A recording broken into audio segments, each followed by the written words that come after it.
مواقعات مدینہ کے موقع پر رسول اللہ صلی اللہ علیہ وسلم نے جب ہر مہاجر کو انصار کا بھائی بنایا، کیونکہ ہجرت کر کے آنے والے جب مدینہ میں آ رہے تھے تو ان کے پاس رہنے کو گھر نہ تھا، اشیاء نہیں تھی اور سامان نہ تھا، تو آپ علیہ السلام نے ایک مہاجر اور ایک انصار کو آپس میں بھائی بھائی بنایا،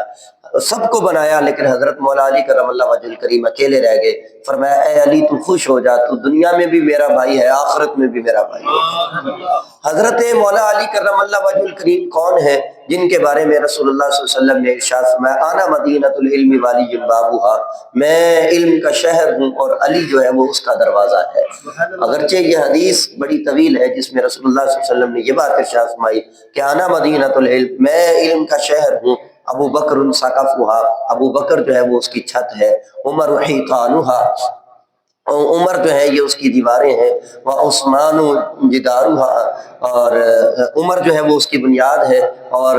عثمان جو ہے یہ اس کی دیواریں ہیں، اور فرمایا وعلی بابھا، اور علی جو ہے یہ اس کا دروازہ ہے۔ اور دروازہ جو ہوتا ہے اس میں بندہ داخل ہوتے ہوئے بھی گزرتا ہے اور نکلتے ہوئے بھی گزرتا ہے۔ تو حضرت مولا علی کرم اللہ وجہ الکریم کو اللہ رب العزت جل شانہ نے کمال علم عطا فرما رکھا تھا۔ یوں سمجھ لیجئے کہ علم کی خیرات اگر کسی نے لینی ہو تو وہ بھی علی کے بغیر مکمل نہیں ہو سکتے۔